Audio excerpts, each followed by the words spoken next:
നമുക്കിനി നമ്മൾ അടുത്ത ക്വസ്റ്റ്യൻ ചെയ്യാം. ലാസ്റ്റ് ക്വസ്റ്റ്യൻ എന്തായിരുന്നു? How many square metres of canvas is required for a conical tent whose height is 3.5 metre and radius of the base is 12 metre. അതായത് ഒരു conical tent ഉണ്ട്. ഈ conical ടെൻറ്റിന് പ്രത്യേകമായിട്ട് നമ്മൾ എന്ത് പറഞ്ഞിട്ടില്ല, ബേസിൻ്റെതും കൂടി എടുക്കാൻ വേണ്ടി പറഞ്ഞിട്ടില്ല. അപ്പോൾ അതുകൊണ്ട് ഇവിടെ എന്താണ്, എത്ര അതിൻ്റെ ആ ടെൻറ്റിന് എത്ര ക്യാൻവാസ് വേണ്ടി വരും ചോദിച്ചിട്ടുണ്ട് അല്ലേ. അപ്പോൾ അതിൻ്റെ അവിടെ നമുക്ക് കേർവ്ഡ് സർഫസ് ഏരിയ മാത്രം കണ്ടാൽ മതി. കാരണം ടെൻ്റ് ആകുമ്പോൾ എന്താണ്, താഴെ ബേസ് നമ്മളോട് പറഞ്ഞിട്ടില്ല. ഓക്കെ, ബേസും കൂടി പറയുകയാണെങ്കിൽ നിങ്ങൾ ബേസിൻ്റെ ടോട്ടൽ സർഫസ് ഏരിയ കാണണം. ഇവിടെ പ്രത്യേകം അങ്ങനെ മെൻഷൻ ചെയ്യാത്തതുകൊണ്ട് നമ്മൾ എന്ത് ചെയ്താൽ മതി, അതിൻ്റെ കേർവ്ഡ് സർഫസ് ഏരിയ മാത്രം കണ്ടാൽ മതി. ഓക്കെ, അപ്പോൾ ഇതിൽ നമുക്ക് എന്ത് തന്നിട്ടുണ്ട്? ആദ്യം നമുക്ക് തന്നതൊക്കെ എഴുതി. h is equal to 3.5 meter. Okay, radius is equal to 12 meter. Okay, എന്താണ് നമ്മൾ കേർവ്ഡ് സർഫസ് ഏരിയ കാണാനുള്ള ഇക്വേഷൻ? കോണിൻ്റെ curved surface area of a cone എന്താണ് നമുക്കറിയാം അല്ലേ.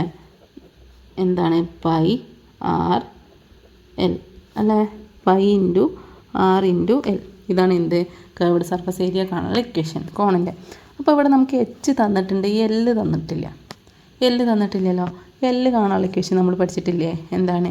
L square equal to R square plus H square അല്ല. ഇത് വെച്ചിട്ട് നമുക്ക് എല്ല് കണ്ടെത്താം. അപ്പോൾ നമുക്ക് ആറും എച്ചൊക്കെ ഇവിടെ തന്നിട്ടുണ്ട്. റേഡിയസ് എന്താണ്? 12 square plus 3.5 whole square. Okay, അപ്പോൾ 12 സ്ക്വയർ എന്താണ്? 144 പ്ലസ് 3.5 സ്ക്വയർ എന്ന് പറഞ്ഞാൽ 3.5 ഇൻറ്റു 3.5 എന്താണ് വരിക? 12.25 ആണ് വരിക. ഓക്കെ, ഇത് രണ്ടും കൂടി ആഡ് ചെയ്താൽ എന്ത് കിട്ടും? എൽ സ്ക്വയർ ആണ് നമുക്ക് കിട്ടിയത്. എന്താണ്? 156.25 കിട്ടും. ഇതെന്താണ്? ഇത് എൽ സ്ക്വയർ ആണ്. ഇതിൽ നിന്ന് നമുക്ക് എൽ കണ്ടെത്താൻ വേണ്ടി എന്ത് ചെയ്യാം? L is equal to root of ഈ സ്ക്വയറിനെ നമ്മൾ അപ്പുറത്തേക്ക് കൊണ്ടുപോയി അല്ലേ, 156.25 മീറ്റർ. ഓക്കെ, എല്ല് നമുക്കിവിടെ കിട്ടി. നമ്മളോട് ആദ്യത്തെ ക്വസ്റ്റ്യനിൽ പറഞ്ഞത് ഓർമ്മയുണ്ടോ? നിയറസ്റ്റ് ഇൻഡിജർ വരെ കാണുന്നത്. ഈ ക്വസ്റ്റ്യനിൽ പ്രത്യേകം അങ്ങനെ മെൻഷൻ ചെയ്തിട്ടൊന്നുമില്ല. പൈൻ്റെ വാല്യൂ ഒന്നും കൊടുക്കണമെന്നൊന്നും പറഞ്ഞിട്ടില്ല. പൈൻ്റെ വാല്യൂ തന്നിട്ടില്ലല്ലോ. അപ്പോൾ അതുകൊണ്ട് എന്ത് ചെയ്താൽ മതി, നമുക്ക് 0.5 വെച്ചിട്ട് സോൾവ് ചെയ്യാൻ നമ്മൾ പഠിച്ചതുകൊണ്ട് നമ്മൾ എന്ത് എഴുതിയാൽ മതി? റൂട്ട് ഓഫ് 156.25 ആണ് എല്ലിന് എഴുതിയാൽ മതി. അത്ര എഴുതിയാൽ മതി. ഇനി ഇത് വെച്ചിട്ട് നമുക്ക് എന്ത് ചെയ്യാം? CSA കാണാം. എന്താണ് CSA എന്ന് പറഞ്ഞാൽ? Curved surface area. Okay, that is equal to pi into R into L ആണ്. പൈ എന്ന് പറഞ്ഞാൽ എന്താണ്? പൈക്ക് നമുക്ക് ജസ്റ്റ് ഒരു വാല്യൂ കൊടുക്കാം, 3.14 എന്ന് കൊടുക്കാം. ഇൻറ്റു റേഡിയസ് എന്താണ്? 12 ആയിരുന്നില്ലേ? റേഡിയസ് ഇതാ നമുക്ക് 12 ആണ് ക്വസ്റ്റ്യനിൽ തന്നിട്ടുണ്ട് അല്ലേ. റേഡിയസ് 12 ആണ്. ലെങ്ത്ത് എന്താ? Pi R. എൽ എന്താ തന്നത്? സ്ലാൻഡിങ് ലെങ്ത്ത് റൂട്ട് ഓഫ് അല്ലേ 156.25 അല്ലേ.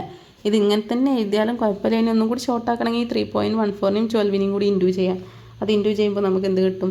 3.14 into 12 is equal to 37.68 root of 156.25 metre square. എന്താണ്? ഇത് കേർവ്ഡ് സർഫസ് ഏരിയ അല്ല. അപ്പോൾ യൂണിറ്റ് എഴുതാൻ മറക്കരുത്. അപ്പോൾ എന്ത് എഴുതിയാൽ മതി? ഇത്ര എഴുതിയാൽ മതി. ഓക്കെ, ഇതിൻ്റെ പുറത്തേക്ക് നിങ്ങൾ റൂട്ടൊന്നും സോൾവ് ചെയ്യണമെന്നില്ല. നമ്മളത് പഠിച്ചിട്ടില്ല. അപ്പോൾ നമുക്ക് കാൽക്കുലേറ്റർ യൂസ് ചെയ്യാൻ പറ്റില്ലല്ലോ. അതുകൊണ്ട് എന്താണ്? The curved surface area of cone അല്ലേ. ടോട്ടൽ ക്യാൻവാസ് എത്ര സ്ക്വയർ മീറ്റർ ക്യാൻവാസ് വേണമെന്ന് വെച്ചാൽ curved surface area of a cone is equal to അല്ലെങ്കിൽ 37.68 റൂട്ട് ഓഫ് 156.25 മീറ്റർ ക്യാൻവാസ് നമുക്ക് എന്ത് ചെയ്യണം? ഈ കോണിക്കൽ ടെൻറ്റിന് ആവശ്യമുണ്ട് എന്ന് എഴുതിയാൽ മതി കേട്ടോ. ഓക്കെ.